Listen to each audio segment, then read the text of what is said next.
मोक्षमार्गस्य नेतारं भेत्तारं कर्मभूभृतां ज्ञातारं विश्वतत्त्वानां वन्दे तद्गुणलब्धये।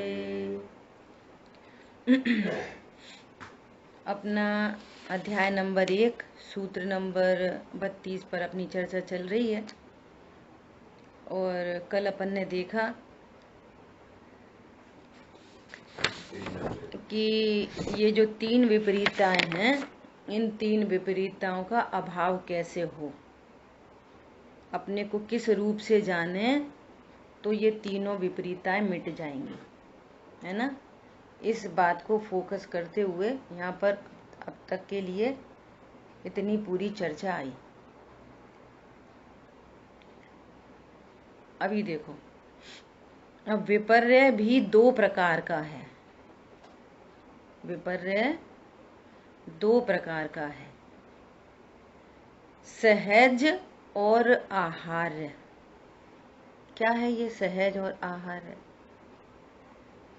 जो स्वतः अपनी भूल से अर्थात परोपदेश के बिना विपरीतता उत्पन्न होती है।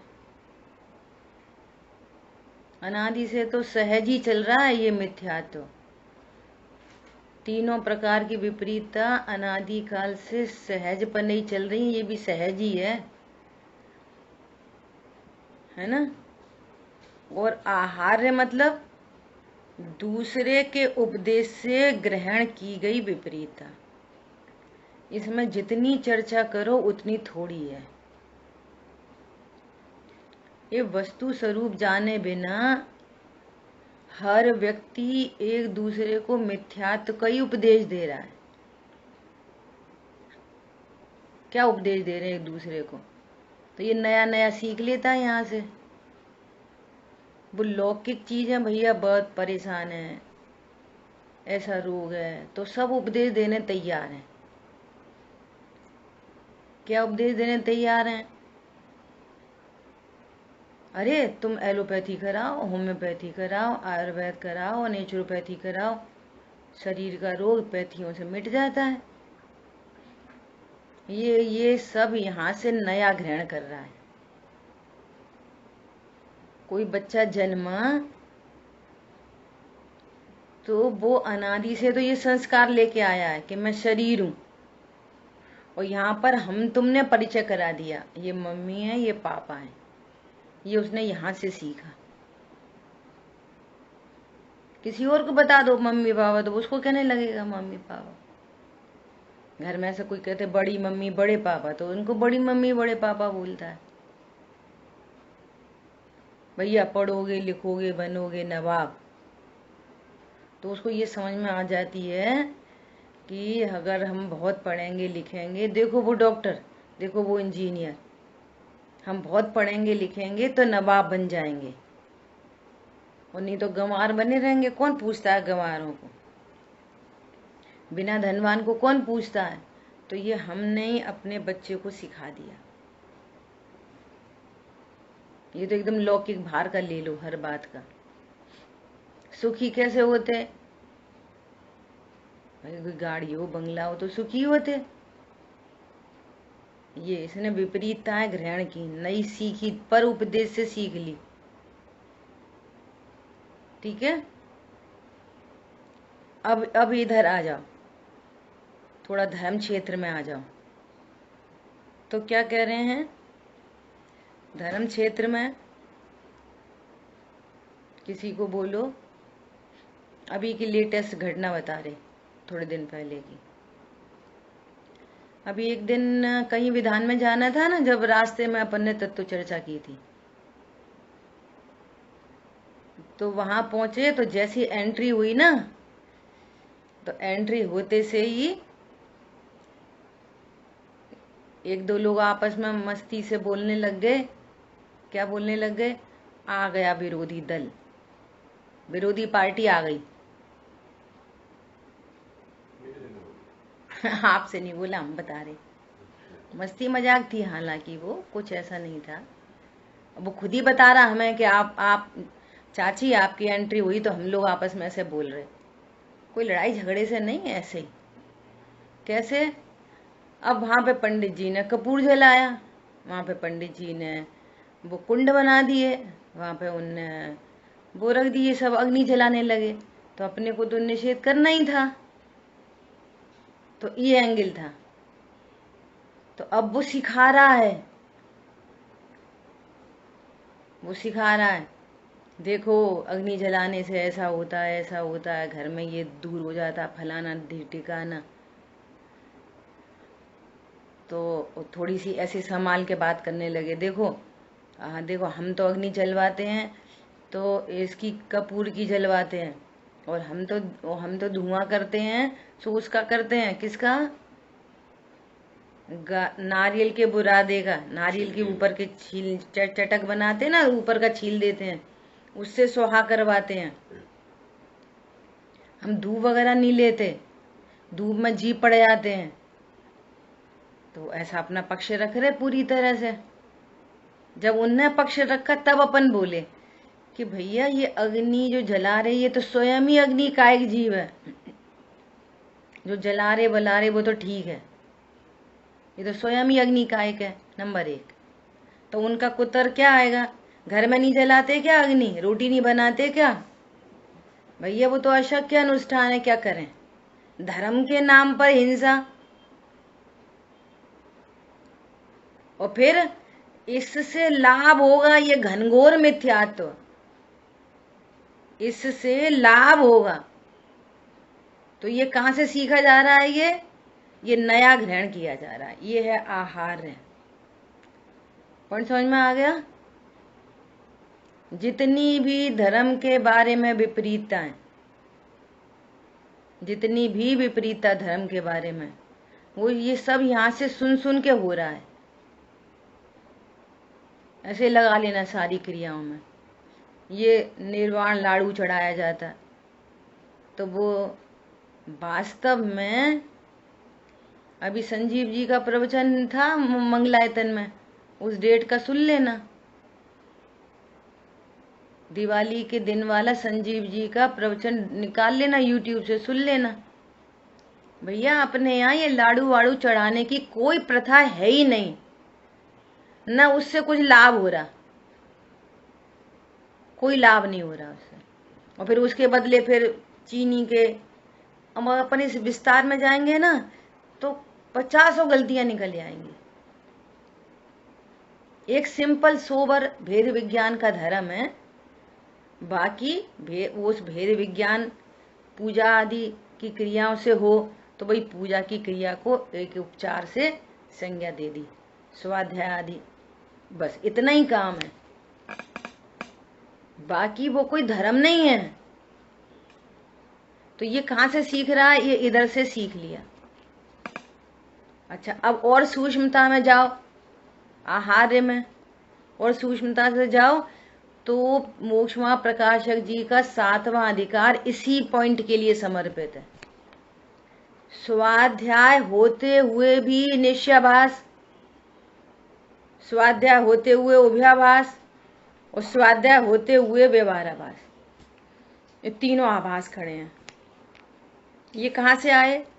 यह श्रोत्रेंद्रिय के द्वारा होने वाले कुमति ज्ञान पूर्वक ग्रहण किया गया कुश्रुत ज्ञान है, श्रोत इंद्रिय के द्वारा। और उन्हें उपदेश दे दिया। कल्पना दीदी तो कितना निषेध करती हैं कि भैया ऐसा कोई वचन नहीं बोलो जिससे जिनवाणी का दुरुपयोग हो और कोई उससे कोई विपरीत मार्ग पकड़ ले। इतनी बड़ी जिम्मेदारी है, विपरीत मार्ग नहीं चला जाए। तो इसने क्या किया? ये यहां से सीखा। आज सुबह चर्चा आई कि प्रमाण का लोभ रखे। ऐसे थोड़ी वस्तु पूरी है द्रव्य गुण पर्याय वाली, ऐसे थोड़ी वस्तु तो पूरी है द्रव्य गुण पर्याय वाली। कैसे प्रयोजन की सिद्धि करना, ये जो कुछ भी सीखा जा रहा है ना, ये सब आहार्य में आएगा। मतलब धर्म करने चले थे, धर्म के नाम पर भी इतनी विपरीतताएं। सो ये कह रहे हैं ये आहार्य रूप विपर्य है। ये यहाँ से सीख सीख के अब सब लगा लेना टोटल, जो अपन बच्चों को सिखाते हैं। बच्चे ये सीख जाते हैं सुखी होना है तो धन कमाओ। ये माता ही पिता कुगुरु हैं। बोलो हृदय पे हाथ रखो और विचार करो। अभी तो अपन कहते हैं ना आजकल के बच्चे, आजकल के बच्चे, आजकल के बच्चे नहीं, आजकल के माता पिता। आजकल के बच्चे, बच्चे क्या करेंगे? आजकल के माता पिता। एक साइड में पाठशाला का टाइम हो और दूसरी साइड में कोई ऑफिस का काम हो, बोलो किसको प्रमोट करोगे? ऐसे बोलेंगे पंडित जी बच्चों के पेपर आ रहे हैं, पाठशाला थोड़े दिन बंद रखो। बोलो आलू मूली गाजर रात्रि भोजन का त्याग कोई छोटी उम्र का बच्चा करे तो ऐसा दया करते हैं उसके ऊपर जैसे ये पता नहीं क्या कोई अजूबा है। अब देखो ये अभिप्राय टटोलने की बात है, क्रिया परिणाम की बात नहीं है। ये विपरीतताएं हैं, ये विपर्य। देखो आगे पढ़ते हैं। शंका, दया धर्म के जानने वाले जीवों के भले ही आत्महित की पहचान न हो तथापि उन्हें दया धर्म की श्रद्धा तो होती ही है, तब फिर उसके ज्ञान को अज्ञान मिथ्या ज्ञान कैसे माना जा सकता है? प्रश्न देखो। और ऐसे एक एक परिवार में ही लोग मिल जाएंगे। हमारे परिवार में ही बैठे हैं ऐसे लोग। अरे आत्मा की बातें करते हो बहन जी, आप तो अच्छे इंसान तो बन जाएं पहले, अच्छे इंसान। सो कह रहे हैं दया धर्म नहीं है, दया धर्म नहीं है। काय की आत्मा? अच्छा वो आत्मा को तो नहीं जानता, लेकिन दया धर्म कर रहा है तो अच्छा ही कर रहा है ना। कोई हिंसा झूठ चोरी कुशील परिग्रह तो नहीं कर रहा, दया ही कर रहा है दुनिया में। हॉस्पिटल खुलवा दिए, विचार करो जरा इन पे बहुत गंभीरता से। प्याऊ लगा दिए, पाठशाला चल रही हैं तो उसमें क्या बोलते प्रभावना बंटवा दी, और प्रभावना में बाजार के बिस्किट बंटवा दिए। मंदिर में फैंसी ड्रेस शो हो रहा है, बच्चों जैसे तैसे जुड़े हैं तो बच्चों को फूल पहना दिए, फैंसी ड्रेस में फूल पहना दिए। बोलो सब लगा लेना ये दया धर्म में। तो क्या बोल रहे हैं? तब फिर उसके ज्ञान को अज्ञान मिथ्या ज्ञान कैसे माना जा सकता है? अब देखो समाधान। दया धर्म के ज्ञाताओं में भी आप्त आगम और पदार्थ नव तत्वों की यथार्थ श्रद्धा से रहित जो जीव हैं उनके दया धर्म आदि में यथार्थ श्रद्धा होने का विरोध है, इसलिए उनका ज्ञान अज्ञान ही है। सीधी सीधी बात है। इधर परिणामों में बहुत दया आदि है और इधर तो मैं छेद रव सात तत्व आगम देवशाय गुरु इनके ज्ञान, इनका कोई ज्ञान नहीं है, अयथार्थ ज्ञान है। अपने वीतरागी देव को रागी जान रहे और इधर दया कर रहे। इधर तो दया है, बहुत दया है, और इधर वीतरागी देव को रागी समझ रहे। बोलो वो दया कितने काम की है? अरे समझ में आया? आप्त आगम और पदार्थ इन तीनों के यथार्थ श्रद्धान के बिना बहुत दया भी हो तो वो कुछ कार्यकारी नहीं, वो मिथ्या दृष्टि है और अज्ञानी है। अब अगर अपन दया की बात करें, एक संगी पंचेंद्री की प्यास बुझाने के लिए तुम अनंत जीव राशि, एक बूंद में अनंत जीव राशि, वो अनंत जीव राशि की हिंसा करने तैयार, एक संगी पंचेंद्री के मात्र फॉर टाइम बीइंग, एक समय की प्यास बुझाने के लिए अनंत का घात। रेशो देखो दया का, दया का रेशो देखो। समझ में आ गई बात? पता तो चले दया किसे कहते हैं। बोलो। बाजार के बिस्किट, ये तो चरणानियों की तरफ जाओगे ना तो बहुत विस्तार है, अब सब अपने आप लगा लेना, इतने सब समझदार हैं। एक हिंट दे दिया आपको। दया कैसे होती है? दया, सामने वाला दुखी क्यों हो रहा है, इसकी पूरी एनालिसिस करते हुए सच्ची दया करो उसके ऊपर, सच्ची दया तो होगी दया। अभी देखो, ज्ञान का जो कार्य होना चाहिए, इसको अज्ञान क्यों कह रहे हैं, विपरीतता क्यों कह रहे हैं? ज्ञान का जो कार्य होना चाहिए वह न हो तो वहां ज्ञान को अज्ञान मानने का व्यवहार लोक में भी प्रसिद्ध है। उसके दृष्टांत दे रहे हैं, क्योंकि पुत्र का कार्य न करने वाले पुत्र को भी लोक में कुपुत्र कहने का व्यवहार देखा जाता है। पुत्र है और उसका कार्य है माँ बाप के ध्यान रखना, माँ बाप की सेवा करना वगैरह वगैरह लगा लेना, लौकिक बात है ये। और फिर वो सब काम नहीं करे और उल्टे उल्टे काम करे तो फिर सब पुत्र को ही कुपुत्र कहते हैं, ये तो भैया हमारा कुपुत्र है। ऐसे ही जो ये उत्पन्न होती हुई संघी पंचेंद्री ज्ञान की पर्याय है, सुबह कितनी सुंदर चर्चा चल रही है, उस ज्ञान का नेचर, वो बाई नेचर छेदनात्मक स्वभाव वाला है, बाई नेचर। देखो इतनी विरासत में चीज मिली है हमको, संघी पंचेंद्री ज्ञान, उसका नेचर से ही वो स्वपर प्रकाशक है और स्वपर का भेदियान करने वाला है। तो उसका राइट यूज तो नहीं कर रहे और मिसयूज कर रहे हैं, दो को मिला के देख रहे। उसका नेचर है भिन्न भिन्न जानने का और तुम अभिन्न देख रहे दूसरों से, तो फिर ये कुज्ञान हो गया ना। इस हेतु से, कुपुत्र के हेतु से वो कुज्ञान हो गया। समझ में आई बात? क्या बोला? ज्ञान का क्या नेचर है, बाई नेचर ज्ञान कैसा है? कम से कम सुबह वाले तो आंसर करेंगे। बोलो, 3 दिन से चर्चा चल रही है। जानने वाला है, सो पर का भेद करने वाला मैं हूं, पर है। और ज्ञान इसलिए है कि वो एक मात्रा, पर्टिकुलर वर्ड बोलो, पर्टिकुलर, पर्टिकुलर। वो ज्ञान का नेचर कैसा है? छेदनात्मक स्वभाव है उसका, वो दो चीजों में छेद भेद करके ही देखता है, उसका नेचर है।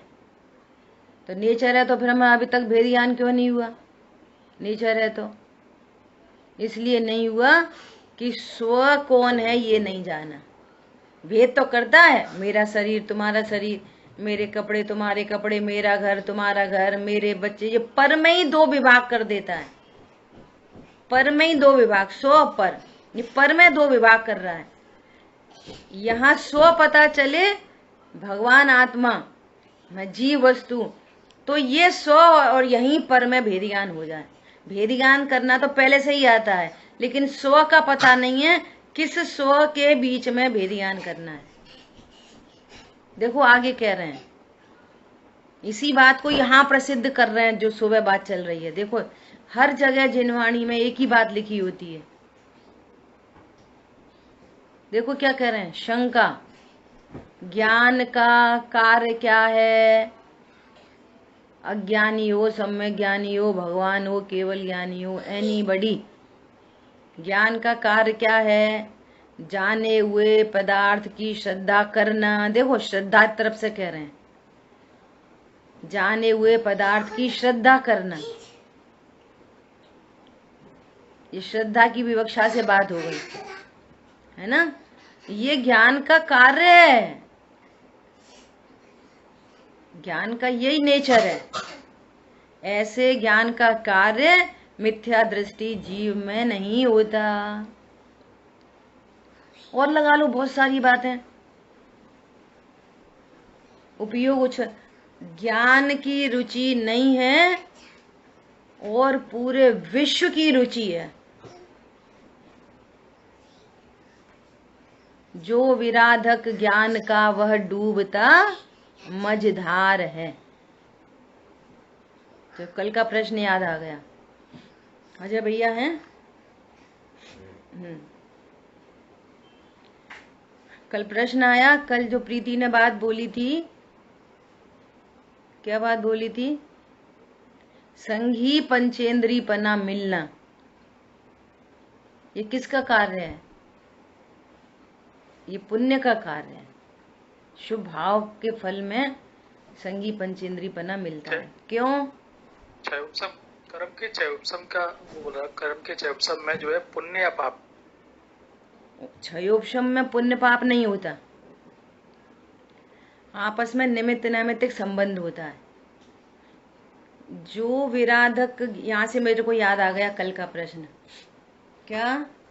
जो विराधक ज्ञान का वह डूबता मझधार है। जो आत्मा की जितनी अधिक विराधना करता है, कछु नहीं ज्ञान। क्या होता है आत्मा? कहाँ होता है एक इंद्री में जीव? कुछ नहीं जीव। जाओ बेटा, एक इंद्री, शरीर की रुचि,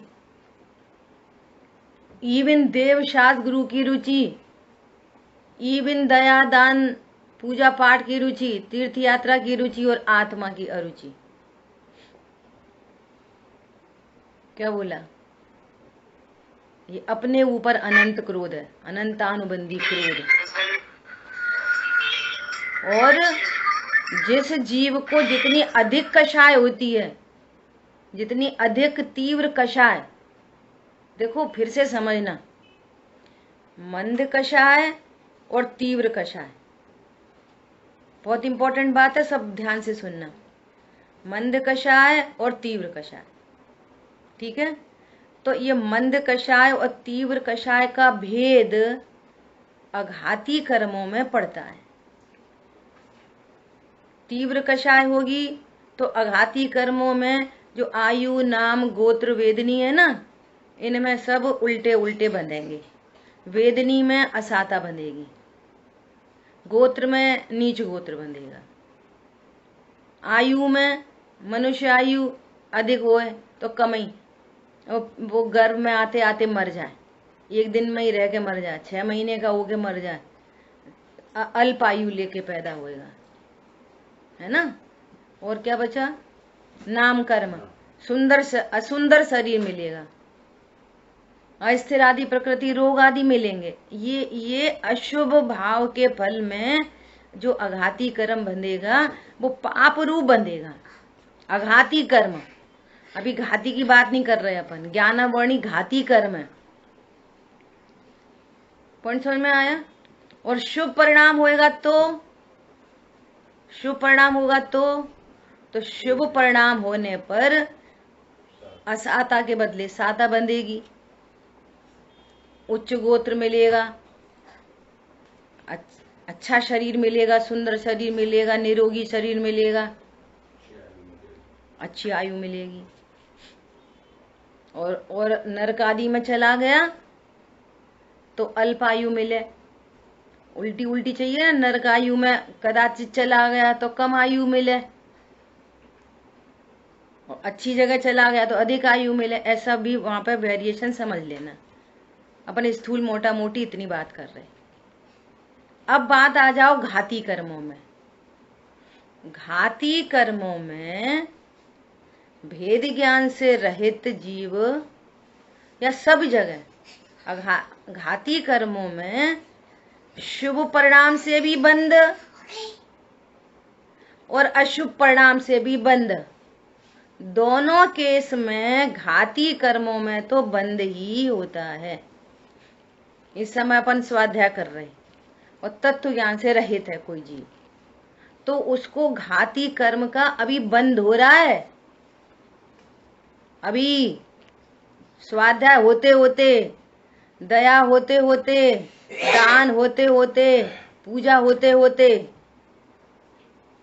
दोनों केस में घाती कर्म का बंद होता है। फिर फर्क कुछ पड़ता है कि नहीं पड़ता? कि हाँ पड़ता है। अशुभ भावों से घाती कर्म का तीव्र बंद होता है। जितना तीव्र परिणाम अशुभ, उतना तीव्रतम बंध घाती कर्मों में। बहुत अशुभ परिणाम है, तीव्र क्रोध है, निगेटिव एटीट्यूड है, सब हर समय उल्टा उल्टा। तो ये ज्ञान का तीव्र बंध, ज्ञानावरणी कर्म का तीव्र तीव्र बंध होता है। इसलिए ये असंगी 2 इंद्री 3 इंद्री में ऐसी तो चला जाता है। ज्ञानावरणी कर्म का तीव्र बंध, अशुभ भावों से ज्ञानावरणी कर्म का तीव्र बंध होता है, और शुभ परिणामों से ज्ञानावरणी कर्म का बंध तो होता है लेकिन मंद बंध होता है। समझ में आई बात? तो जो बात आ गई ना कि यहाँ पर कषायों की मंदता होगी तो ज्ञानावरणी कर्म का बंध कम होगा। तो बंध कम होगा इसका मतलब है कि क्षयोपशम अधिक होगा। कल ही बोला था एक सिक्के के 2 पहलू हैं। एक ही बात को आप उदय की तरफ से बोल दो, उसी को आप क्षयोपशम की तरफ से बोल दो। पॉइंट पकड़ में आया? जैसे एक इंद्री जीव है, लॉजिक लगाओ कि एक इंद्री जीव, एक समझो आम का पेड़ खड़ा है ना। अभी निगोदिया तो अपन को दिखते नहीं, तो अपन निगोदिया की बात नहीं कर रहे। एक आम का पेड़ है, अमरूद का पेड़ है, संतरा का पेड़ है, तो वो कितने इंद्री जीव है? बोलो। एक इंद्री जीव है। तो एक इंद्री जीव का ज्ञानावरणी ज्ञान की पर्याय का क्षयोपशम कितना होगा? अल्प अल्प अल्प ही होगा ना क्षयोपशम, और उदय तीव्र। तो हमें ज्ञानावरणी कर्म से समझ में आ गया कि ज्ञानावरणी कर्म का, डोंट डिस्टर्ब, ज्ञानावरणी कर्म का तीव्र उदय, घाती कर्म में ज्ञानावरणी कर्म का तीव्र उदय, दर्शनावरणी का तीव्र उदय, मोहिनी का तीव्र उदय, अंतराय का तीव्र उदय, सारे घाती कर्मों का तीव्र उदय। मोहिनी के 2 भेद देख लो, दर्शनावरणी का तीव्र उदय, सॉरी दर्शन मोहिनी का तीव्र उदय, चारित्र मोहिनी का तीव्र उदय। तो जब चारित्र मोहिनी का तीव्र उदय में क्या होता है? कषाय तीव्र। तो हमें क्या दिख रहा है? पेड़ सीधे चुपचाप खड़ा है बेचारा। जा वाणी के ज्ञान से सूझे लोकालोक। ये तब स्वाध्याय से पता चलेंगी सारी बातें, तब पेड़ भीतरागी सिद्ध हो जाएगा। उसमें तो कुछ कसाई नहीं दिख रही भैया, दिखने से नहीं होती। ये तो जीव है अमूर्तिक, जीव के गुण अमूर्तिक, जीव की पर्याय अमूर्तिक। ये अमूर्तिक पर्याय अंतरंग में कैसी हैं? इसी समय उसको अनंत क्रोध है। अनंत क्रोध कैसे सिद्धि हुई अनंत क्रोध की? ज्ञानावरणी कर्म का तीव्र उदय, तो ज्ञान की हीनता, और चारित्र मोहिनी का तीव्र उदय, तो कषाय की तीव्रता। ऐसा केस है। समझ में आई बात? और यही कषाय की मंदता होती है उस जीव को, तो कदाचित थोड़ा बहुत कोई पुण्य बंध जाए और है ना ज्ञानावरणी कर्म का क्षयोपशम थोड़ा बढ़ जाए, उदय थोड़ा कम हो जाए कषाय के परिपेक्ष में, तो 2 इंद्री में चला जाए, 3 इंद्री में आ जाए, 4 इंद्री में आ जाए। जो भी जीव नीची इंद्री से ऊंची इंद्री में जाते हैं वो उस जाति की विशुद्धि के बल पे ही ऊपर आते हैं, बिना विशुद्धि के ऊपर नहीं आते। विशुद्धि मतलब मंद कषाय, मतलब शुभ भाव। हम शुभ भाव को समझते हैं पूजा पाठ, तो वो क्या पूजा पाठ करेगा? जैसे एक इंद्रिय जीव है तो उसकी विशुद्धि कब बढ़ेगी? वो उसी जिस पर्याय में है उसी पर्याय में उसकी विशुद्धि बढ़ सकती है क्या? उसी पर्याय में विशुद्धि बढ़ती है। कैसे बढ़ती है? तो उनका तो क्षयोपशम तो इतना कम है, तो वो मतलब वो कैसे ही इतना एब्जॉर्ब कर सकते होंगे? ये कैसे? और अभी हम ये मनुष्य गति के सापेक्ष सारी जिनवाणी लिखी गई है ना, कोई त्रियंचों के लिए तो लिखी नहीं गई, न नारकी के लिए लिखी गई, न देवों के लिए लिखी गई, न वे लोग जिनवाणी पढ़ते। जिनवाणी कौन पढ़ता? मनुष्य गति के जीव। तो मनुष्य गति के सापेक्ष शुभ परिणामों की चर्चा पूजा पाठ दया दान से की गई है। तो इसने परिणाम नहीं समझा, इसने क्रिया समझ ली, पूजा की क्रिया। स्वरूप ऐसा है, करणान योग से स्वरूप ऐसा है, हर अंतर्मूर्त में कषाय बदलती है।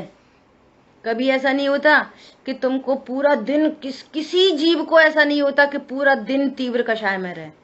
वो फ्लक्चुएट होती रहती है, होती ही रहती है। कोई ऐसा नहीं होता कि जिसको पूरा दिन मंद कषाय है, वो भी फ्लक्चुएट होती रहती है। आश्रव अधिकार में लिखा है कि आश्रव अध्रुव हैं और अशरण है और अनित्य हैं। अध्रुव हैं और अनित्य हैं, वो बदलते ही रहते हैं। कषाय हमेशा ही बदलती रहती है, फ्लक्चुएट होती रहती है। इधर वो उनके लेवल पर जितनी कषाय होती है, उस लेवल से उसी एक इंद्री जाति के जीव की कोई कषाय उसकी मंद हुई और उसी समय उसका आयु कर्म बंद हुआ तो वो ऊपर आ जाता है, 2 इंद्री में आ जाता है। समझ आ गई बात? अब 2 इंद्री के जीव की जितनी कषाय, उसके अकॉर्डिंगली उसकी जितनी कषाय है, उस कषाय में उसकी मंदता हुई और उस मंदता में उधर आयु कर्म बंधा, वो 3 इंद्री में आ जाता है। ऐसा कोई चॉइस से हम कषाय मंद कर लें कि तीव्र कर लें, वही तो प्रोग्राम पूरी दुनिया में नहीं है, पूरे विश्व में नहीं है। और अपन पढ़ते ही हैं, बहु पुण्य उदय मम आयो। ये कर्म के धक्के में मनुष्य गति के जीव बन गए और कर्म के धक्के में ही अपन को जिनवाणी और देवशास्त्र गुरु सब मिल गए। इसको ही बस बोलते हैं कर्म, बहु पुण्य उदय।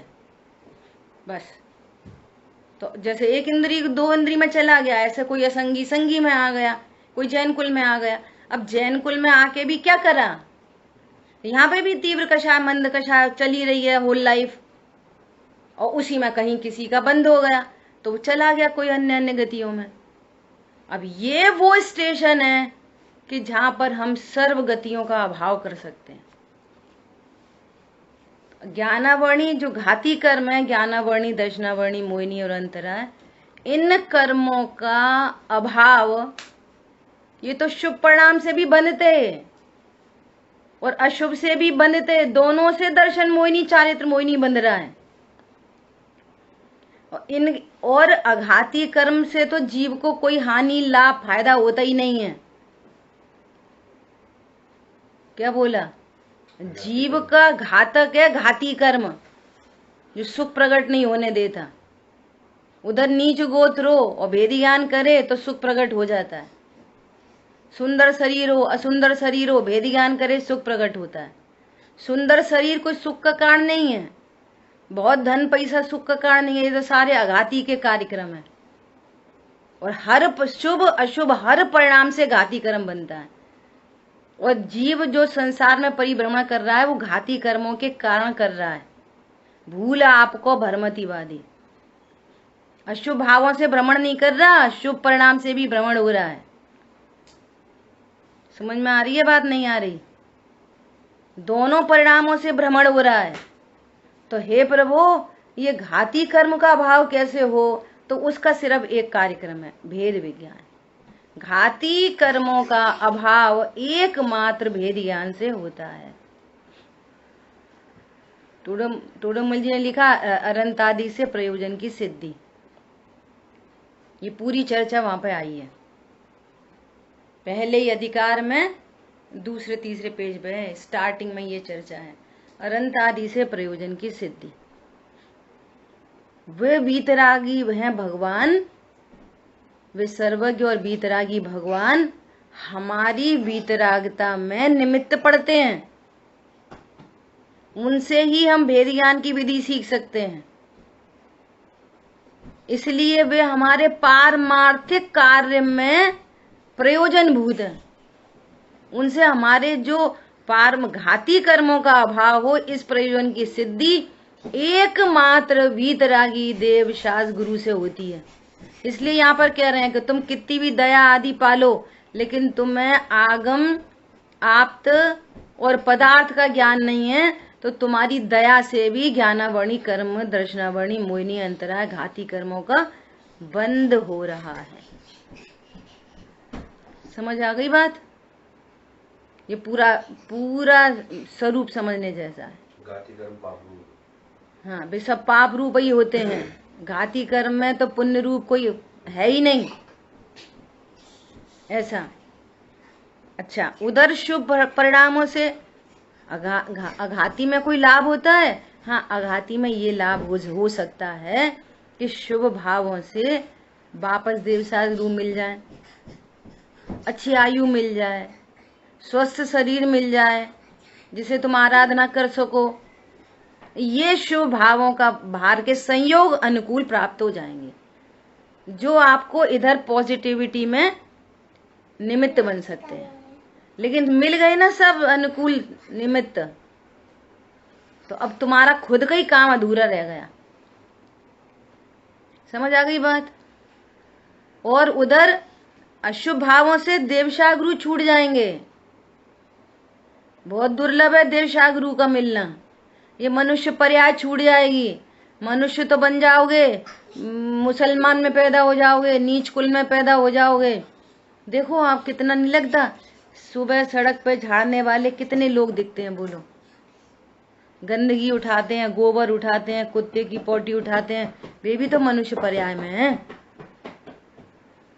चली गई मनुष्य पर्याय, ये कचरा उठाते, कचरा बीन रहे हैं। बोलो, हमें समझ में नहीं आ रही हम कहाँ पे आके पैदा हुए हैं। ये जो मन जैन कुल में जन्मी हुई मनुष्य पर्याय, ये किस काम के लिए मिली है? समझ में आया? हाँ बोलो। इसमें आपने जो है आश्रम को अध्रुव कहा। तो ये अध्रुव, तो ये बाकी सारे भी होंगे, बंद है, संबंध, निजरा, मोक्ष, ये भी अध्रुव है। सब अध्रुव है। तो फिर ध्रुव किसे कहेंगे? त्रिकाली ध्रुव भगवान आत्मा। तो मतलब 7 तत्वों में से एक है वो ध्रुव है, बाकी सब अध्रुव है। सब। तो अजीब की आप बात नहीं करेंगे? अजीब की बात करेंगे? अजीब अध्रुव है। अजीब में कौन सा ध्रुव है, बोलो?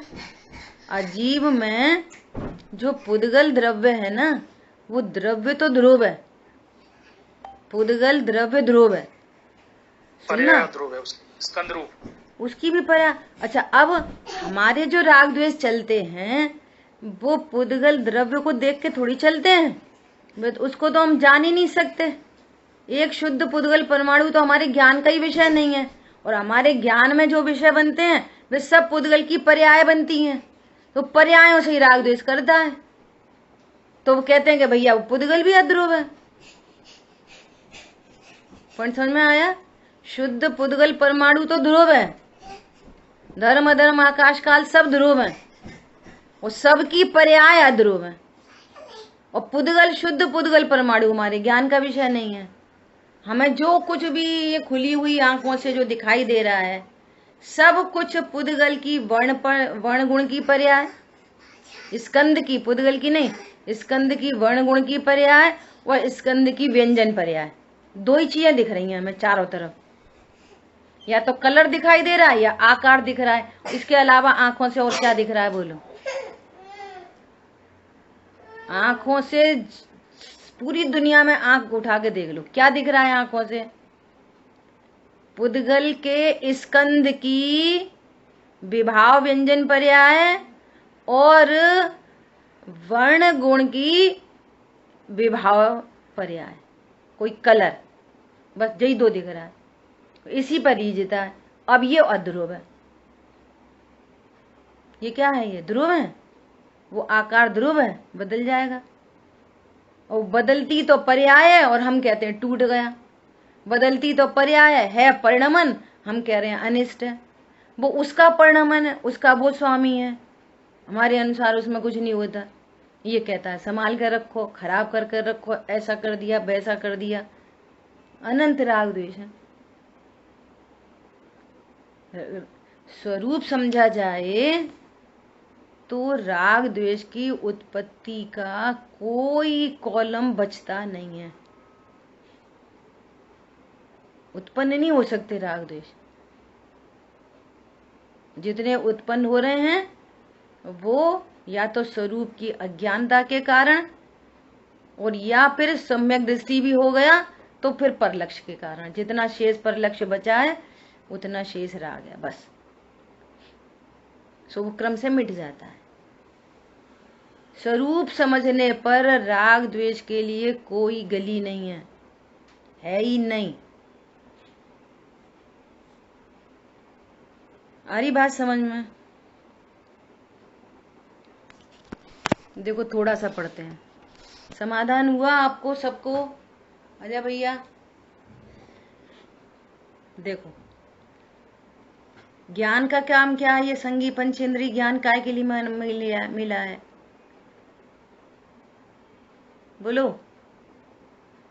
यहाँ ये अपने स्वरूप का निश्चय करने को, निर्णय करके उसको मानने को, बस। हाँ कुछ बोल रहे हैं आप? ये विवक्षा समझ में नहीं आई, ज्ञान की बात श्रद्धा से क्यों की उन्होंने? जिन वाणी में जगह जगह व्यवहार के कथन ऐसे ही मिलते हैं। 99.99% व्यवहार के कथन मिलेंगे।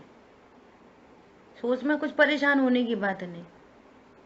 उसमें ज्ञान का कार्य तो बताया ही नहीं उन्होंने। ये बस ज्ञान का कार्य है दृढ़ता पूर्वक स्वरूप को जानना। कथन करना पड़ेगा, बता नहीं सकते, कहेंगे तो व्यवहार हो ही जाएगा, सीधी बात। क्या कह रहे हैं? जाने हुए पदार्थ की श्रद्धा करना। ज्ञान मतलब उनका अर्थ ये है कहने का, जैसे अपन ऐसा कहते ना, जानते तो हैं और श्रद्धा नहीं करते। जानते तो हैं, विश्वास, हर आदमी ऐसे ही बोलता है, ज्ञान को श्रद्धा से जोड़ देता है। उसको पता नहीं है श्रद्धा ज्ञान क्या है, लेकिन जोड़ता है। जानते तो हैं, विश्वास नहीं होता। तो यहाँ पर कह रहे हैं विश्वास पूर्वक जानने का ही नाम जानना है, ऐसे समझ लो। यदि तुम्हें विश्वास नहीं है तो इसका मतलब है कि तुम्हें ज्ञान भी नहीं है। अगली बात पकड़ में, बस ये अर्थ है इसका। ज्ञान हुआ कि इसमें करंट है, तो विश्वास भी हो गया इसमें करंट है। नहीं, मैं ज्ञान तो है पर विश्वास नहीं हो रहा इसमें करंट है कि नहीं। ऐसे देखो सब लोग रोज ज्ञान कर रहे हैं, मैं भगवान हूँ, मैं त्रिकाल हूँ, मैं जीव हूँ, मैं जीव हूँ, मैं ध्रुव हूँ, मैं जीव हूँ, मैं जीव हूँ, और फिर विश्वास नहीं हो रहा मैं जीव हूँ। फिर कहने लगते मैं स्त्री हूँ, मैं पुरुष हूँ, परिणाम बिगड़ गए, परिणाम सुधर गए, ऐसी क्रिया करनी चाहिए वैसी, फिर आ गए वहीं के वहीं खड़े हो गए। तो क्या कह रहे हैं? ये श्रद्धा करना ज्ञान का कार्य है। उस ज्ञान को ज्ञान कहते हैं जहां आप श्रद्धा भी यस करती है, ये कहना है। कोई खास बात नहीं है।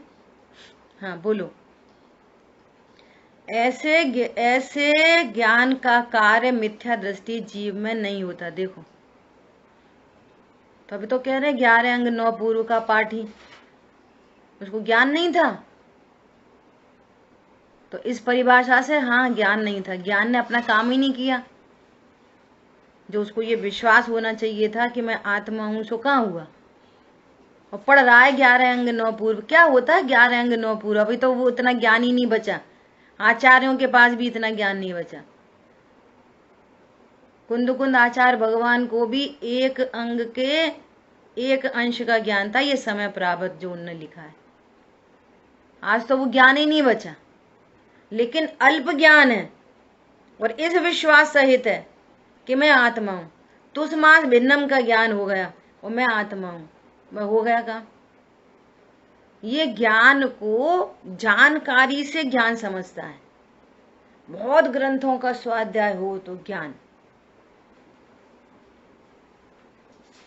यहाँ पर कह रहे हैं बहुत ग्रंथ नहीं पढ़ने। चौथे नंबर का प्रवचन है उनका, वीर सागर जी भाई साहब का, सुन लेना भैया, अपन तो रोज बोल रहे हैं। वो कह रहे हैं एक ग्रंथ को 1000 बार पढ़ो। 1000 ग्रंथ एक एक बार मत पढ़ो। क्या बोला? एक एक बार 1000 ग्रंथ नहीं पढ़ो, एक ग्रंथ 1000 बार पढ़ो, तब कुछ बुद्धि में आएगी। हमने तो समय सार पढ़ लिया, 2 बार पढ़ लिया। हाँ प्रवचन सार का भी कर लिया। हाँ रतनकंठ साहब का 4 भी पढ़ लिया।